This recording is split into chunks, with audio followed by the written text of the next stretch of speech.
27:28. Say, come and let us sell him to the Ishmaelites, and let not our hand be upon him. He's our brother, and he our flesh. And his brothers listen. One brother said, don't kill him, let's sell him. So there was some Midianite traders passing by. So they pulled Joseph out the pit, lifted him up, and they sold him for 20 shekels of silver. And they took Joseph to Egypt for a few ducats. I only got 30 seconds. For a few ducats, my clock's stuck, okay, it's back on. For a few seconds, they sell their little brother into slavery. But I want y'all to look at the last line. It says, and they took him to Egypt. I want you to understand how his destiny went. First of all, it says that they sold Joseph out of the pit. And they sold him to slave traders. And it was the slave traders who brought him to Egypt. You got to understand that we started out at the end of the story. In chapter 50 of Genesis, it says, has not God brought me to this place? He's in Egypt, and he said, God brought me here so that I could deliver you. So God's plan was for Joseph was to get him to Egypt, Rashawn, so that he could fulfill his destiny. Do you hear what I'm saying? But in order to get him to the last chapter, he had to back up to the 17-year-old chapter. He had to allow them to strip him. He had to allow him to give them his dream. He had to allow Joseph to be separated from his family. He had to allow for him to be sold so that he would go to Egypt, which was his destiny. Do I have a witness in this place? You got to understand. I feel like preaching in this place. I don't know who I'm talking to, but I'm telling somebody, you might feel like you're stuck in a situation. You may feel like God has forgotten about you. You may feel like you are all alone. You may feel like you're in a bad place. Do I have anybody in here that's been going through hell? I ain't talking about 2 years ago, but I'm talking about this week, and I'm talking about last week. You felt like you was in a pit. You felt like you were in a dry place. Wasn't no water, wasn't no nourishment, wasn't no relief. But in the midst of your pain, you told God, I'm still available for what you call me to do. I stop out to tell somebody, you got to understand that his destiny was always to be in the palace. It was always to be the second in charge. But before he got there, he had to go through some detours. Do you hear me? He had to go through some detours. The first detour, because of his daddy, he had to go to a pit before he got to the palace. Do you hear me? When he left the pit, he still didn't go to the palace. He went from the pit, got up out the pit, and then they sold him, and then he became a slave to a man named Potiphar. So he went from a pit to Potiphar's house. You remember Potiphar's wife? Do you hear me? Joseph was being the right type of man. Joseph was still being God's man. But Miss Potiphar, she wasn't looking at that. She said, I don't see God's man. I see some eye candy. I see some M&Ms. I see some Boston baked beans. Do you hear me? And he said, Joseph, come lie with me. Joseph said, girlfriend, you sound crazy. Your husband loved me. He has elevated me. And what y'all got to understand, it didn't happen all at once. But if you read the words over and over, she said, Joe, have you saw what I'm working with? Potiphar don't know how to work with this, but all of those muscles, all your six-pack, all of your 12-pack, Joseph, you can make it rain. Joseph said, no, I got to serve my God. Do you hear what I'm saying? you would have thought if he was faithful, it's time to go to the palace.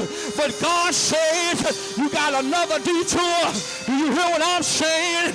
So he put him in prison. And when he got to the prison, that's the third P, it was a detour. He was in prison, would have rotted in prison. But when he went to prison, a part of his destiny, he was a dreamer. Do you hear what I'm saying?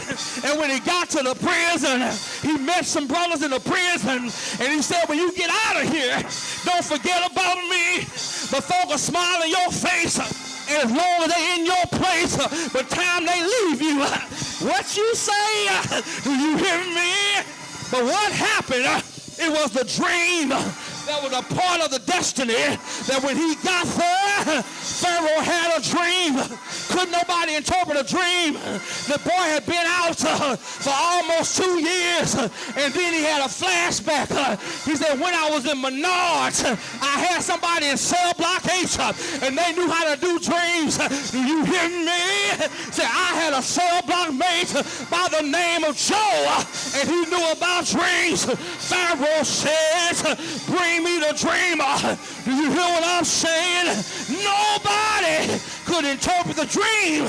It wasn't their destiny. Nobody could tell the dream. It wasn't a part of their destiny, but it was Joseph's destiny. And Joseph interpreted the dream. And that's how he got to the palace. He got to the palace. He had to go from the pit. He had to go through Potiphar. He had to go through prison. And he ended up in the palace. And when he got to the palace, the same folk that sold him out, his no good brothers. Do you hear what I'm saying? They was on the other side of the table. But if Joseph had not been mature, he would have played that game. Who you like now? Who's in charge now? Say uncle. Say my name. Say my name. Do you hear what I'm saying? But Joseph, because he was mature, because God had grown him up, he said, fellas, don't you worry about a thing. What you meant for evil, God meant it for my good. When folks throw you in a pit, you ought to give God glory, because he would take the evil they meant to take you out and take that evil and work it for your good, because all things work together. Give God some praise. Give God some praise. Give God some praise. Some of you right now ought to give a testimony. Somebody right now ought to thank God for every hater. Thank God for every enemy. Thank God for who betrayed you. And you ought to say, guess what? When you kick me up. Do you hear what I'm saying? They kicked you up. Give God glory. Give God glory. Ah, yeah.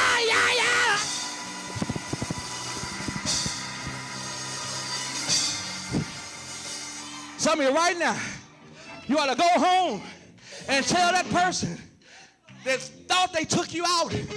You say, I ain't coming to rub it in your face, but I want to say thank you. Some of you right now, you ought to go to Dollar General and get you a box of thank you cards. And for every hater, for every person that kicked you, for every person that dissed you, for every person that done you wrong, you ought to send them a thank you. You ought to say, I thank you, because if you hadn't did what you did, I might still be in my pit. If you hadn't did what you did, I might still be in prison. But God grew me up that when the script got flipped, I had to forgive and move on. Joseph said, brothers, God put me in this place.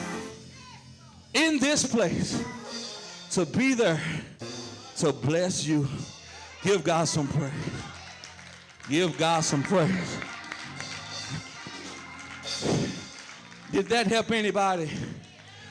Because some of you right now, one of the reasons you're still stuck from really taking off, God says, vengeance is mine, saith the Lord.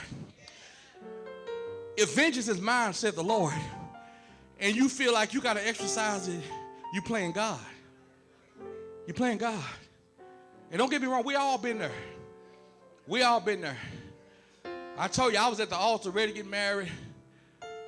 Got stuff all in place. So in love, so in love. Come to find out, young lady was cheating on me right on the same base, right on the next street. I'm sitting here waiting on planning the wedding to do it the right way. I run into the brother in church. So I'm planning the wedding the right way, and dessert and all kind of stuff already happening. But forgiveness ain't so much about them. It's about you. You have to release yourself. It was 7 years later after that. 7 years later, Michelle, I walked into a restaurant, had all this top-of-the-line food, probably 30, 40 miles away from here. And she walked in there with her latest guy. And I was so upset. I couldn't even eat. I paid for my food, and I walked out because I was humiliated. Everybody knew that was Reverend Brown. She's going to be a first lady. She's going to be a wife. Perfect combination. We fit to a T. Perfect combination. All that. And to do me like that. So everybody, people mean well. They see me like, oh, Pastor, Reverend, we heard what happened to you. You okay? You ain't trying to hear that? Just say I'm praying for you. But I said to myself, that'll be the last time I will ever waste my money. And now I see her now. She think I'm crazy. I speak and everything. Because I had to forgive her so I could move on. You'll sit here and go to a party. It's your birthday. You ready to turn up for Jesus. Some of y'all turn up for other things, Hennessy Goose, whatever, But that person that you haven't forgiven will walk in and mess up your party. Girl, let's just go. Don't let nobody have that kind of power over you. You got to be Joseph. You meant it for evil, but God meant it for my good. See, what you need to understand that the evil that they did, God takes the same evil and just transforms it to what it meant. The component is there. He transforms it to take what was meant to destroy you, to develop you. But God needs to also know, are you ready to be Joseph? Because when he flipped the script, are you going to be on karma? Yeah. I knew you'd be coming back. No, on both knees. Say it with your mouth. Say it slower. I ain't too proud. That's too quick. I ain't too proud to be. No. Slow it down. I ain't too proud. Put emphasis on beg. No, I say beg. Jump on one leg like a dog and come in America. You cannot be in Joseph's spot. Can't be in Joseph's spot if you don't have his maturity. Because some of y'all like me, I don't know if I would have been as cool as Joseph would. I would have had to tease him a little bit, Kim. You don't know who you're looking at, do you? Look again. Look at these eyes. Ain't them my eyes? I'd have scared. Yeah. I'm second in charge. I got a lion out there, ain't ate since Tuesday. It's today Friday. He hungry. I'll just put you in there and see if he's still hungry. You got to go through a whole lot to be a Joseph. Someone, Camille, meant, that word meant, the past participle. It didn't happen by accident. They did you wrong on purpose. I meant to take Camille out. I meant to destroy her. And now she's saying, Camille, I need you. Give me $10 so I can get something to eat at the food court. And you say, well, I'm telling you what, I sure hate it. But Joseph would say, well, here's $20. And if I get some more, I'll give you that. Some of y'all can just be honest right now. I ain't there with Joe yet, Pastor. Keep me lifted. I'm your pastor. I'm close, but I ain't all the way with Joe. So do you realize you never ever heard Joe complain? Most of all, he never stopped being Joseph. Everywhere he got promoted because he was still Joseph. His character got him promoted. If you get mad trying to snap on people, stab them in half, I just had to get them told. You didn't have to get them told. The devil is a liar. You wanted to get them told. And when you got them told, you know what? That slowed down your progress. Give God some praise and say, God, help me to be Joseph. Is there one here today? Let me extend the invitation. I apologize. I did borrow 10 extra minutes. But I just couldn't stop. I got to a point, and I started thinking about everything Joseph went with. I said, I can't hold this till next Sunday. I'm a man. I don't know how it is to feel pregnant.